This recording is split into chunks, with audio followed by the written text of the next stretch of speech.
Selamat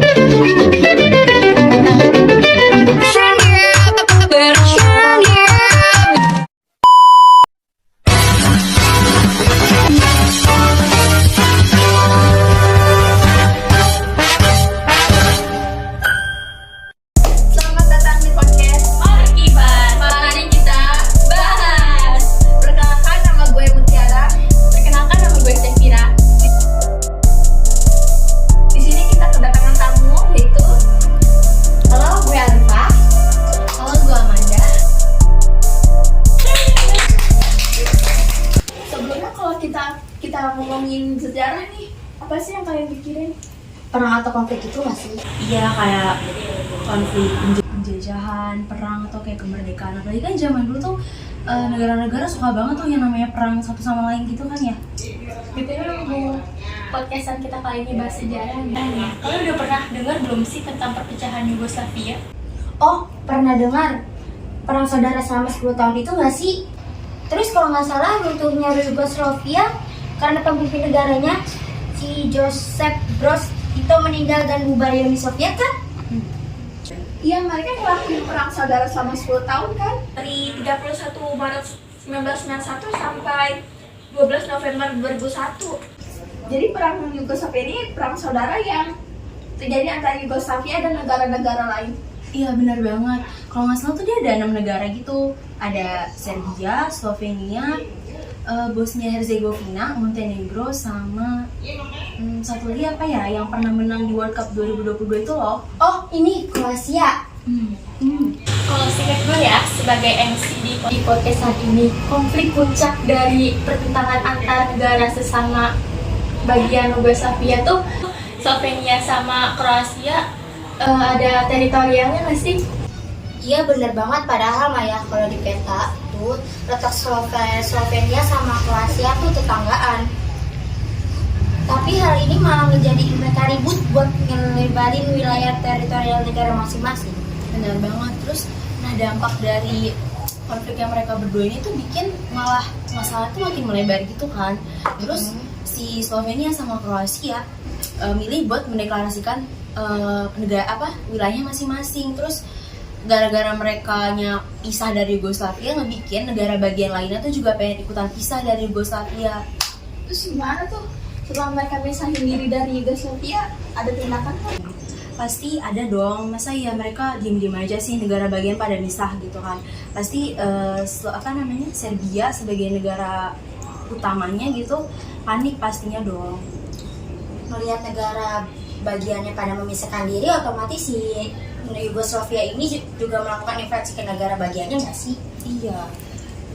Terus kan mulai terjadi peperangan gitu ya di beberapa tempat. Nah, Bosnia Herzegovina ini jadi pusat peperangannya gitu loh di Yugoslavia, gara-gara Serbia tuh kayak nggak terima lah kalau misalkan Slovenia sama Kroasia tuh misahin diri dari mereka karena masa wilayahnya berkurang gitu kan.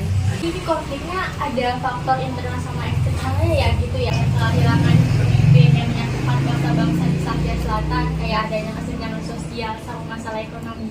Iya, bener banget. Nah, tadi kan kita udah bahas tentang latar belakangnya nih. Sekarang kita bahas tentang dampak-dampaknya. Pasti ada lah dampak-dampak tentang peperangan tersebut. Sebenarnya banyak banget dampaknya dari perpecahan Yugoslavia ini. Misalnya dalam bidang politik, banyak korban berjatuhan. Terus Slovenia dan Kroasia merdeka, deklarasi Yugoslavia baru, dan masih banyak lagi deh pokoknya dampak-dampaknya. Akhirnya gimana tuh konflik perpecahan Yugoslavia berakhir? Penyelesaian konfliknya tuh dengan cara apa sih gitu? Seruan PBB buat Serbia tuh narik tentaranya keluar dari Bosnia karena tuh mereka udah terlalu brutal gitu loh, nembak-nembakin gitu kan warga-warganya Bosnia. Nah, PBB juga nggak lupa buat ngasih sanksi nih ke Serbia.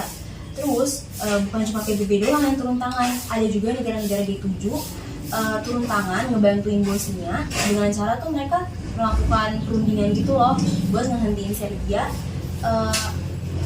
menyerangin Serangan militernya. Iya, serangan militernya tuh dari negara Kroasia. Tunggu dulu, tadi bilang apa? Negara G7 ya? Iya, G7. Apa sih negara G7 itu? Of Seven itu grup yang memiliki 7 negara, yaitu Amerika, Britania Raya, Italia, Jepang, Jerman, Kanada, dan juga Prancis.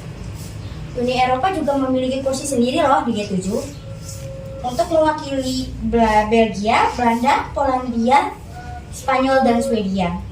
Negara-negara tersebut merupakan 7 ekonomi maju utama di dunia. Aku lanjut ya. Nah, NATO di sini tuh bukan NATO makanan Jepang yang difermentasi itu loh. NATO di sini tugasnya tuh buat menyelesaikan konflik yang ada di Yugoslavia. Karena kan Bosnia tadi tuh diporak-porandain gitu kan sama Serbia. Mereka tuh kayak ngirimin bantuan, tentara-tentara dikirim ke Bosnia buat ngebantuin warga-warga Bosnia. Tentaranya itu tuh tugasnya menciptakan wilayah damai di Bosnia. Terus mereka juga apa ya kayak menyelamatkan gitu loh warga Bosnia yang diserang secara keji sama Serbia. Terus negara kita nih ada ikut campur sama urusan ini nggak? Atau negara kita ikut bantu juga? Ada dong. Itu Presiden Soeharto yang sedang memimpin mengusulkan agar negara yang bertikai mau melakukan perundingan agar konflik cepat diselesaikan. Beliau juga mengirimkan pasukan militer ke Yugoslavia yang terdiri dari 25 orang perwira ABRI dengan nama kontingen Garuda 14 yang dipimpin Letkol Infanteri Edi Budianto. Oke, mungkin pembahasan kita kali ini sampai di sini aja kali ya. Terima kasih juga untuk bintang tamu hari ini yang sudah meluangkan waktunya untuk hadir di podcast hari ini. Makasih juga buat kalian yang udah ngundang kita ke podcast kalian. Sekian podcast hari ini. Terima kasih.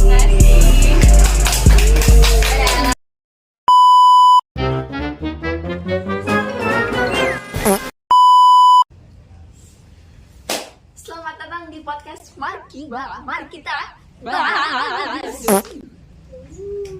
Perkenalkan, nama gue Mutiara. Nama gue Sefira. Hari ini kita kedatangan tamu yaitu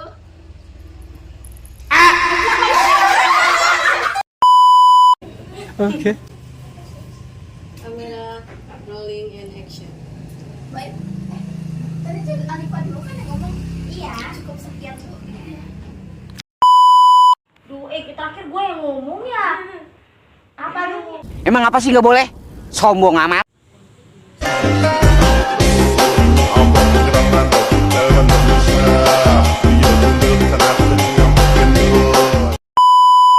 Ini yang lain pada sibuk ngapal. Ini enak banget ngegrenyem.